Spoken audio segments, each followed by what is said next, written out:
Welcome to the Latin Wealth Podcast, a podcast dedicated to educating the Latino community about entrepreneurship, investing, and business.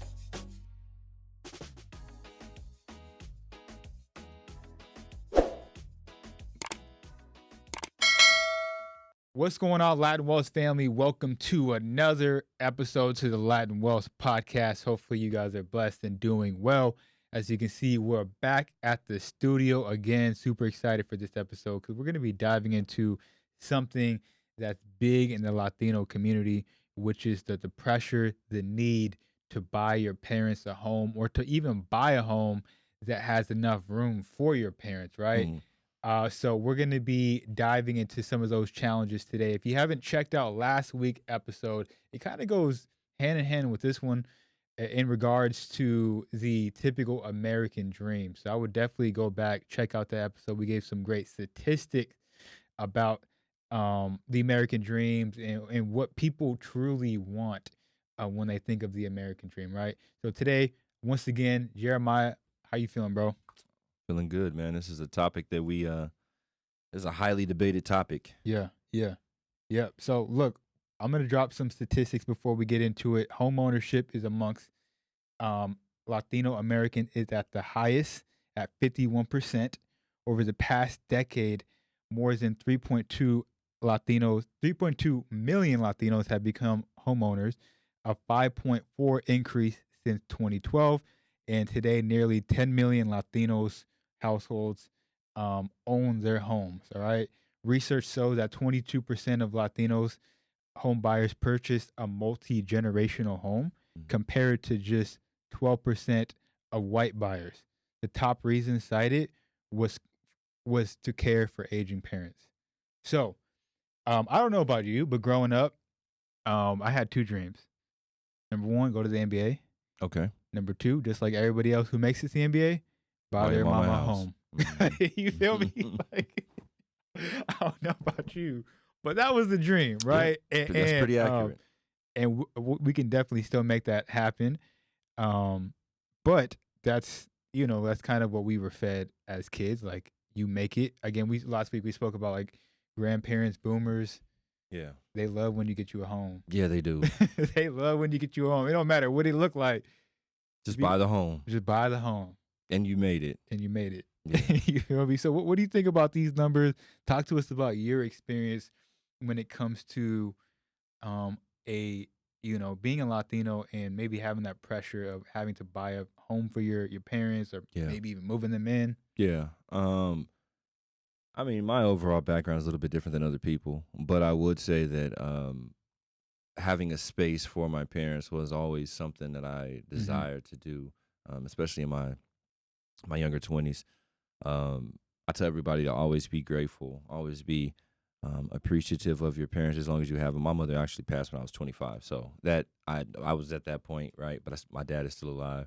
So the thoughts of having a home that was big enough to fit him and kind of figure out what moves he'd want to make or how he'd like to do it and things like that. I mean, I'm not going to lie, it was in the back of my mind simply because the economic situation and me being in finances, I actually know like now it's not the time to buy a house, right? So it was a preparation somewhat like in my early 20s, and then this thing shifted, right? Then it moved in a different direction to how do I get him in a place that's the rent is feasible. It's an expense that I just have to carry instead of me going through the process purchasing a home big enough for me, him, right? So that I think that's in my brain, and that may be a little different than a lot of people because everybody's trying to buy a home. But imagine, so what they say is purchase the home and then refinance. What if the interest rates never come down? So, I mean, and the people that tell you to go buy that home, they bought their homes in the 80s and the 90s, right? Or early 2000s. Or you got lucky and slipped up in 2021 when interest rates were basically nothing, right? 1.8, 2.1, and you bought a home then.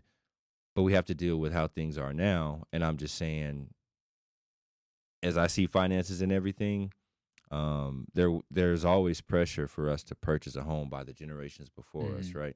But I don't think they're adapting or looking to see what things are now, like the finances Yeah, of the it, finances. the actual numbers. Yeah. So what's interesting is, obviously I'm Puerto Rican, but I wasn't brought up in a typical Right. Puerto Rican home or Background, Latino home. yeah. As what I mean by that, I wasn't born on the island. I wasn't raised in New York. Wasn't raised in. They're like, "Are you even Latino?" I wasn't raised in Orlando. I was Yeah, raised on the West Coast, and we talk about this all the time. all the time. And the thing about it is, even that, and I'm sure there's a bunch of families in the West Coast that Mhm. like, have their parents living with them, and that Mhm. makes sense, grandma. But that was never my reality. My reality was always me, my sister, my mom. That was it. Just the three of us. It wasn't grandma, it wasn't cousins and all that living with us. It was just us just bouncing around. Mhm. Now my mother is married, and it's like, I don't have the family, or I've never just thought about like, yo, I need to get a home, besides the example I gave you, for Sure. everybody, right? What was your okay? Hang on. So, what year were you born? 94. Okay, so you're on the tail end of millennial. So that makes sense. So I'm basically like 10 years older. So that 10 years makes a huge difference. And most people are like, it wouldn't make that big of a difference, but it does in the actual aspect of thinking, right? Because like in the 90s, in the 80s, late 80s and 90s, things were great in America. Don't get me wrong. That was like, you're coming in, top opportunity, blah, blah, blah, blah, blah, right? All those things were there. And so I think that the good times kind of been plastered in people's brains. And we're in 2025 now, and they're still talking about 1995, right? And I'm saying that because, like, you didn't have that in the back of your brain. Now, whether it was, like, culturally in the West Coast, that may have a piece to do with it, right. but I think it's just timing. Yeah. To be honest. Yeah. Because I think if we were the same age, I think you would have had the same, that same whatever, that same imprint. Yeah. Maybe. Yeah, that is very true. I think it's definitely timing and location as well. Because if you're West Coast is different. Yeah, exactly. If you're coming up in the Bronx where the whole neighborhood Everybody is is Puerto Rican, what equal, Dominican, yeah. you know what I'm saying? Yeah. Like, it makes sense that the whole family is here, right? Sure. And when you're Sure. moving around from LA, Sacramento to Oregon, like totally different cultures, you're not gonna see all that. It's funny because we talked about that. Like when you're like, what? And I was like, California he doesn't have the culture. And you're like, what? And then you stopped and thought about it. You're like, dang, it really doesn't. Yeah, Not our culture as well. Right, 100%. It's 100%. That's a different conversation. But look, it's funny because when my wife and I went to Colombia about 2-3 years ago, we wanted to stay at a local Airbnb. Like we wanted to, you can get a nice hotel, whatever. We want to stay local, right? And so we rented the Airbnb, and it was super dope. The people were like, yo, for dinner time or breakfast, let us know, and we'll bring you breakfast, we'll bring you dinner, or you can come down and eat with us. Wow. So a couple of the times we went downstairs and we ate with the family. We were in the top unit and they were at the bottom, and the family was like, yeah, cousin lives right next to you guys. Grandma lives right here. Yeah. We live here. And I'm like, wow. And it was like dope. 4 or 5 beautiful units in the neighborhood. And they were just dope. all come together for food. They were like, please come back. And I was like, when you guys think of America, like, what do you guys think? And they were like, you guys don't do this. You guys don't do none of this. That's the conversation. And I'm like, everything is go, go, go. Crazy. Yeah. Go, go, go. And I think that's a piece of I don't know. Maybe that's a piece of the purchasing a home and why they want you to have that quote unquote American dream. So maybe you could start those traditions. Right. Because if you didn't have the traditions already, maybe you can start those with your children and grandchildren. Yeah.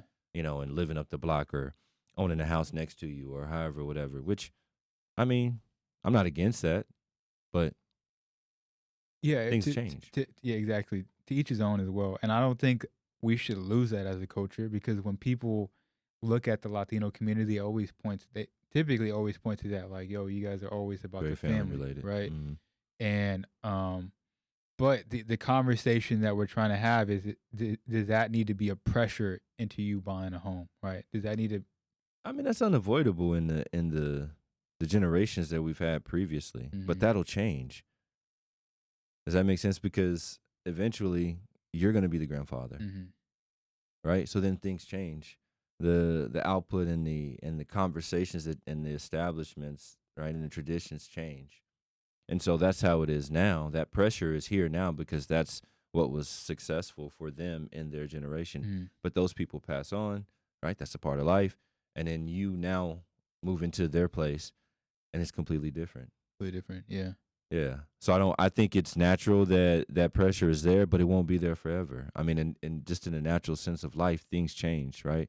Seasons change, people pass on, and then you get older, you move into those positions, and you're not going to be pushing. It's not going to be the same for you. You're going to have different conversations with your grandchildren than what they had with you. Yeah, it's interesting because I know there's people out there that feel like they want to honor their family, they want to honor their parents, they want to uplift this culture, but they don't want to be set back financially by making the wrong investment or doing it because, again, I gotta buy something for my parents. Not saying that's a bad thing, but we're living in different times now, right? I mean, look at an investment.